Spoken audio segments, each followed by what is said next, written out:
So liberals, they spent the weekend freaking out and completely misrepresenting President Donald Trump's extreme vetting temporary travel ban for countries that have ties to radical Islamic terror. Tonight, we will separate right here fact from fiction, truth from hysteria, because that is exactly what is going on here. For example, yesterday, Senate Minority Leader Chuck Schumer welled up in tears and crocodile tears talking about the president's executive order. Really, Chuck? Watch this. So, this executive order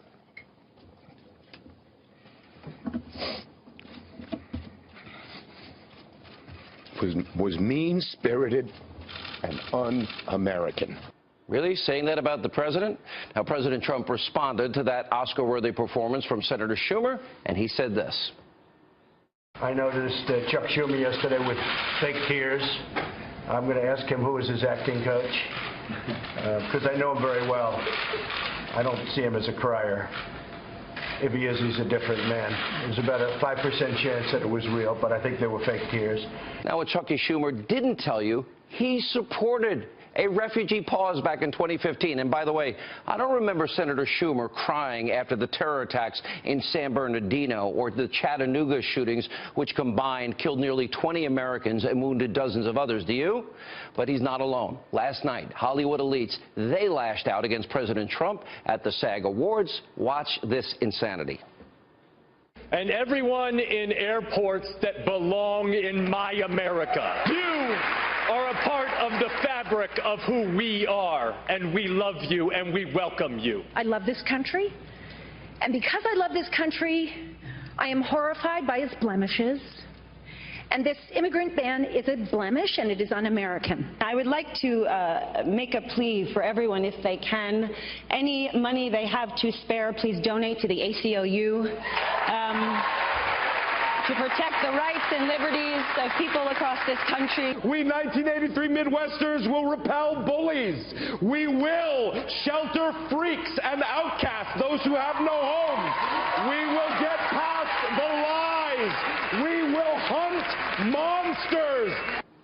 You know, I say it all the time, these whiny Hollywood liberals, they're overpaid millionaires. They have armed bodyguards. They live in their gated mansions. They fly on their private jets. They're safe.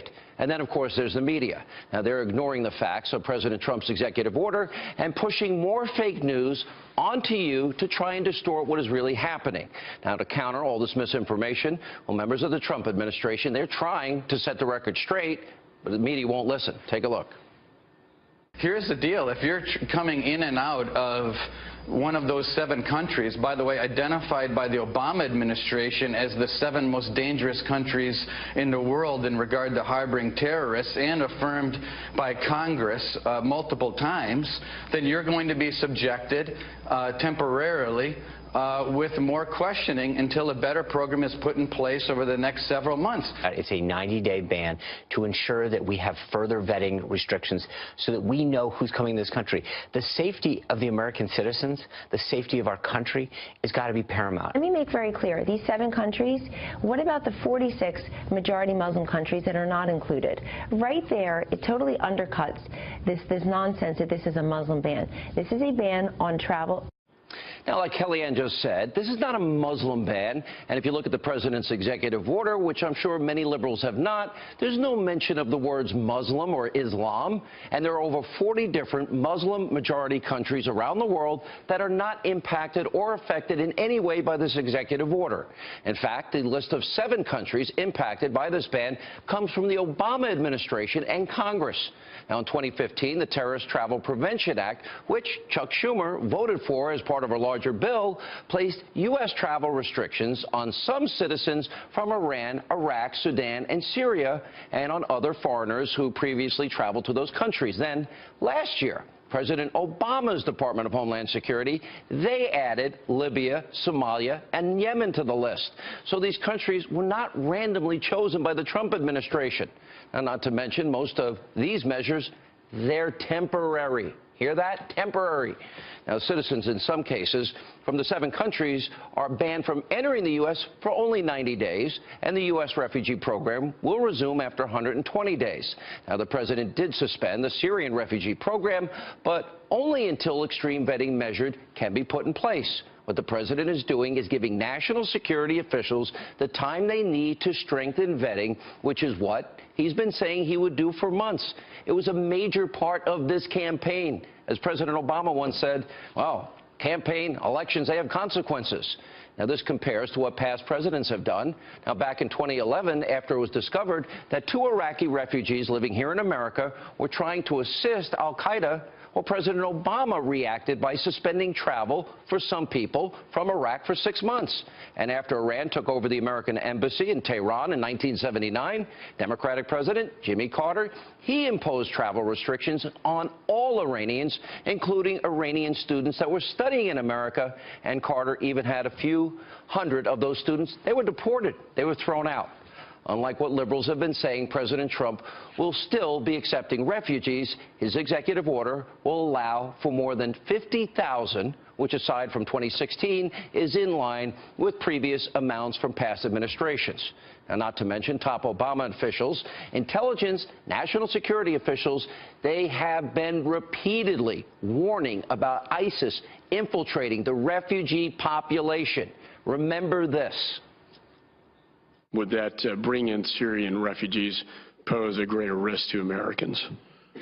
I mean, it's clearly a population of concern. The concern is in Syria, the lack of our footprint on the ground in Syria, that the databases won't have the information we need. So it's not that we have a lack of process, it's there's a lack of information. And that obviously raises grave concern as to being able to do proper background checks of the individuals coming into the country. Yes. I don't obviously put it past the likes of ISIL to infiltrate operatives among these refugees. We can only query against that which we have collected. And so if someone has never made a ripple in the pond in Syria in a way that would get their identity or their interests reflected in our database, we can query our database till the cows come home, but we're not going to. There will be nothing show up because we have no record on that person. There is some fear that some of these refugees may actually be posing as refugees, but they might actually be al-Qaeda or ISIS terrorists trying to sneak into Europe or the United States. What do you make of that? Well, certainly that's a possibility. I mean, you can't dismiss that out of hand. We should be conscious of the potential that Daesh may attempt to embed agents within that population. The group is probably exploring a variety of means for infiltrating operatives into the West, including in refugee flows. You got that? America's top intelligence officials under President Obama all saying ISIS can infiltrate the refugee population. And by the way, we can add Hillary Clinton to that list. That's right, even though she tweeted against the travel ban this weekend. Remember WikiLeaks? They exposed in a 2013 speech that Clinton said it was nearly impossible to properly vet refugees coming from Syria.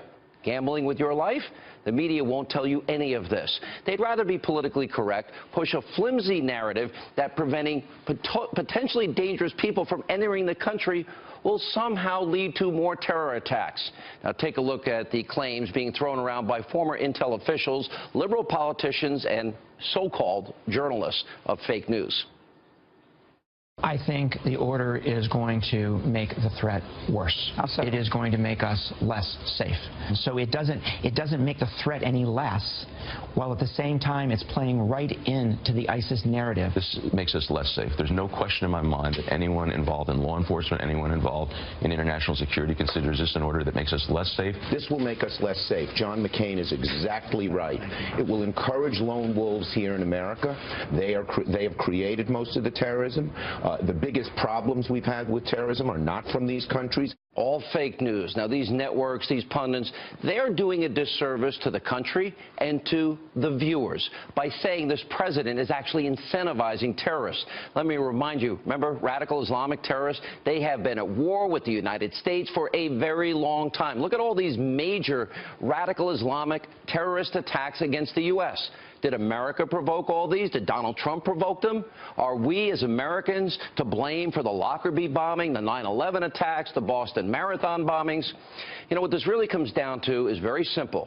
Democrats, overpaid celebrities, the mainstream media that are so lazy, they are willing to endanger your lives, gamble with your life to try and score cheap political points.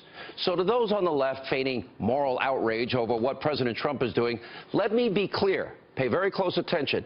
The next time a radical Islamist from abroad yells Allahu Akbar and kills innocent Americans, you will have blood on your hands. And yes, Chuck Schumer, I'm talking to you.